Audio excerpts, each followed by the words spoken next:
my mother was very idealistic even through the whole war.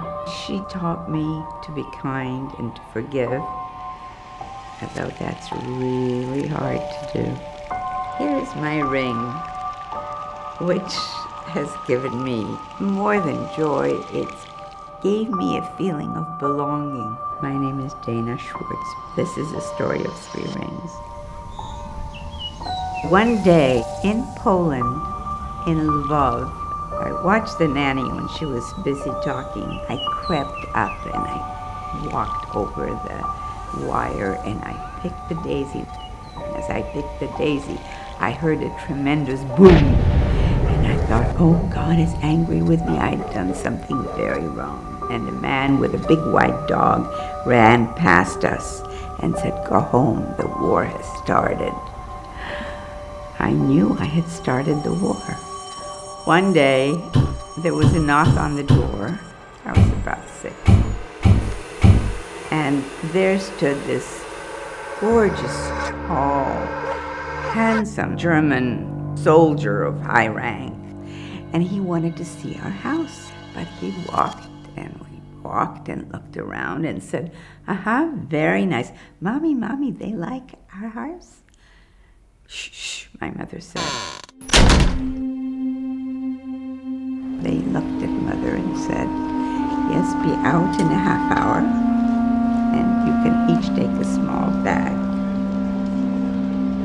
The ghetto had 300,000 people in it. They were killing people. People were starving to death. And one day, my dad came home.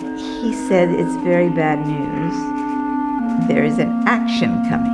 Action is exactly like cowboys herding the cattle onto the train. They were going to concentration camps, right, to death camps. It was the last I saw of my grandmother. I remember looking up high into the sky and saying, God will never find us here. So my dad wanted us to hide. My father found that this courtyard of the building had some steps, and he realized that if you crawled behind the 3 steps, there was a hole, and we lived in that hole. It was like a sardine can. There were several people lined up in 2 layers. My father had a box of sugar cubes. He would put a sugar cube in my mouth, and that's how I got the calories to keep living. One day, my mother was so shaken. She took me and she went to the neighbor upstairs. And she said, I'll give you this ring if you take my daughter for 1 week and just hide her in your new place. It was a 1-bedroom apartment. They put me in the bedroom. There was no furniture there. There was just a heap of newspapers. And I would sleep there and cover myself with the newspapers. My mother had a week without having to worry about me. She knocked on the door of a guy who was an Aryan, and she said to him, will you hide me for a week? I have this ring I'll give to you. He let her in and he said, I'll bring you some food and water. He locked her from the outside and he didn't come back. And she was thirsty and she was hungry and she was terrified.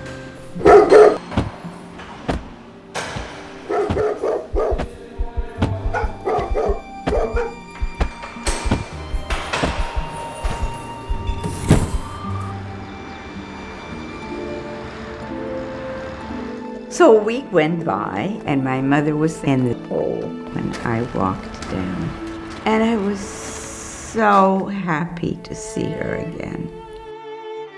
My mother and I were going to go on Aryan papers as non-Jews. And we met my father at the gate, and we no longer had the Star of David on us, and he had the Star of David. But my mother said, you are not to show that you know him. You keep your hands at the sides at all time. There I was, seeing my daddy, whom I loved above everything else, and I wanted to hug him. but I was not allowed. And I had to turn around and walk away from my father forever. And we got to the village, and my mother went to the baker and said, look, I have a ring. It's my engagement ring, and I'll give you everything as long as you promise to give me a piece of bread every day. We survived. There were 300,000 Jews when we went into the ghetto. A week and a half after we left, they opened the gates because there was no one left. My mother knocked on the door of the next door neighbor of our first apartment, the one we had before the war. It was very dangerous because people would kill you if you wanted to take back your stuff or take back your apartment or house. This was now after the war. She said, do you have any little thing that you could give me that might have landed in your apartment? And she gave her back our ladle. One day we got some money, and my mother said, honey, what do you think we should do with that money? And I said, Mommy, I would like one of those dinners that we used to have long ago. She took me next to the window and she said, look, there are German kids and they're hungry because the Germans lost the war. And you want such a fancy dinner, it's not fair.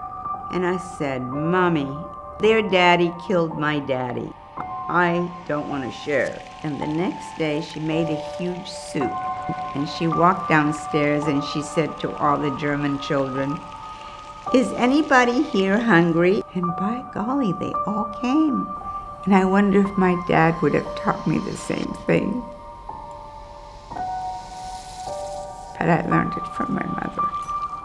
And so my mother taught me to do what I can to make the world a better place. And boy, have I tried.